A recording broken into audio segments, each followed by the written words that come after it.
Saya pernah melihat sebuah gambar di sebuah media sosial yang menarik perhatian saya. Dalam gambar tersebut ada burung, kera, penguin, gajah, dan anjing laut. Sang guru mengadakan tes dengan menilai seberapa cepat mereka memanjat pohon. Itu hal yang tidak mungkin. Ikan tidak mungkin bisa memanjat pohon, dan itu merupakan tes yang tidak fair. Hal tersebut menjadi gambaran ekstrim bagaimana pendidikan di Indonesia berlangsung ketika kemampuan setiap siswa dinilai dengan seragam. Setiap siswa harus pandai matematika, IPA, IPS, PPKN, ataupun pelajaran-pelajaran lainnya. Namun kini, dengan adanya kurikulum merdeka, guru perlu memahami bahwa setiap murid memiliki keunikan tersendiri. Oleh karena itu, penting bagi guru untuk memberikan kesempatan belajar yang seimbang dengan memperhatikan karakteristik dan keunikan masing-masing murid, termasuk memberikan akses ke dalam sumber belajar, proses pembelajaran, serta dapat menjadi fasilitator yang sesuai dengan minatnya.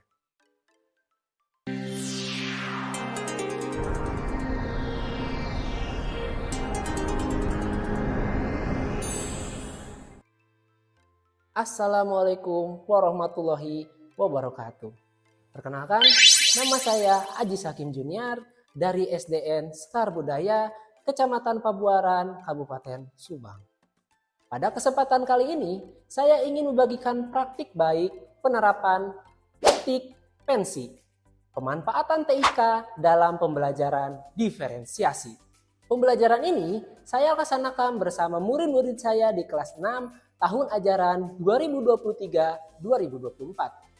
Pada tahapan perencanaan, saya memberikan sebuah kuesioner kepada murid-murid agar mengetahui gaya belajar seperti apa yang mereka butuhkan.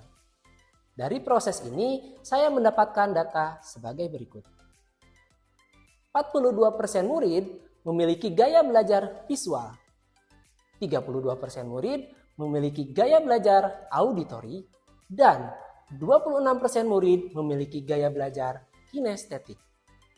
Dengan referensi data tersebut, kemudian saya menyusun strategi pembelajaran yang dapat mengakomodasi kebutuhan belajar mereka dengan membuat modul ajar berdiferensiasi. Sebelum proses pembelajaran dimulai, para siswa melakukan presensi kehadiran terlebih dahulu dengan memanfaatkan Google Form yang dikemas menjadi sebuah QR Code. Dengan metode presensi seperti ini, siswa sangat antusias dan guru dapat merekap data kehadiran secara akurat dan mendetail.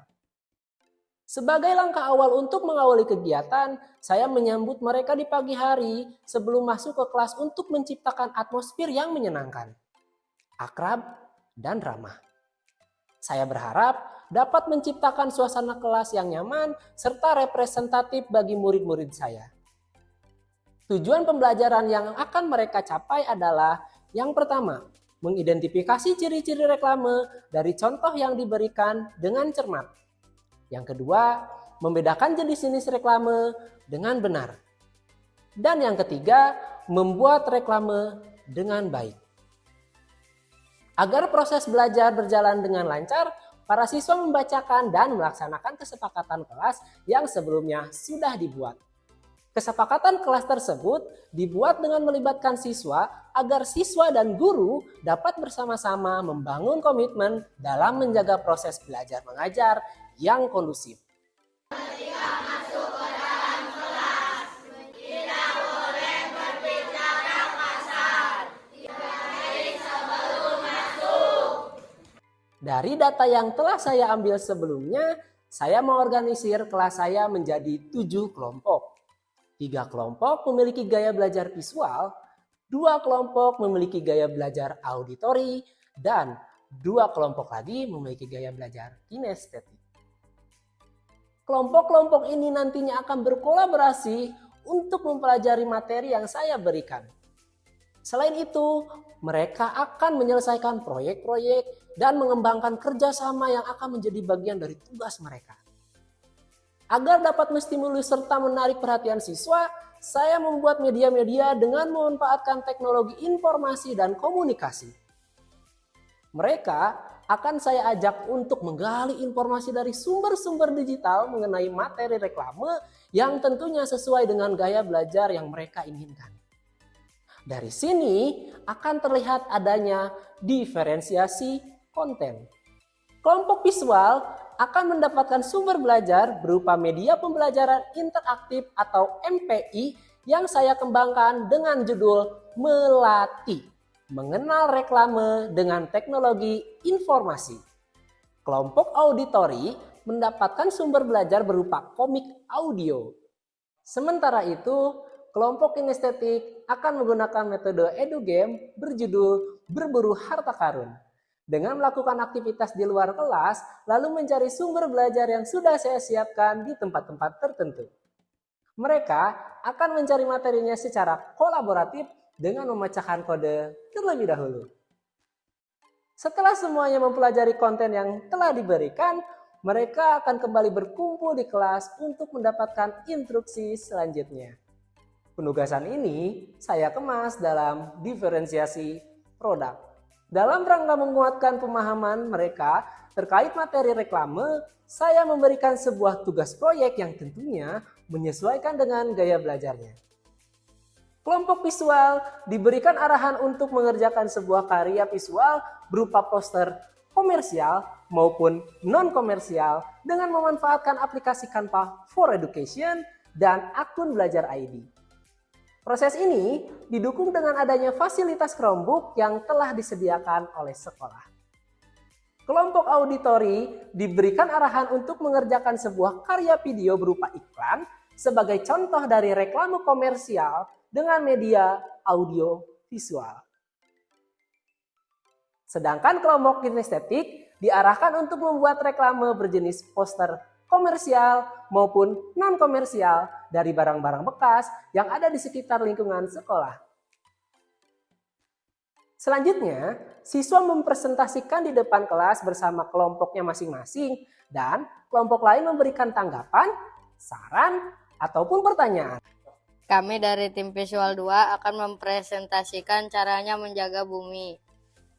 1. Tidak membuang sampah sembarangan. Sampah masih menjadi satu di antara permasalahan besar yang dihadapi oleh Indonesia. 2. Tidak membakar sampah. 3. Menghemat energi. Di saat yang bersamaan, guru melakukan asesmen formatif dengan mencatat perkembangan belajar murid. Langkah berikutnya adalah refleksi. Refleksi yang saya lakukan dengan memanfaatkan fasilitas Jamboard dari Google Workspace di mana siswa dapat memberikan refleksi dengan gaya baru yang tentunya membuat mereka bersemangat dan antusias.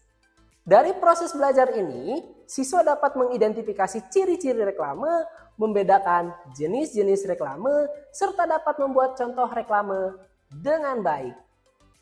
Buku bisa digantikan dengan teknologi, tetapi peran guru tidak bisa tergantikan.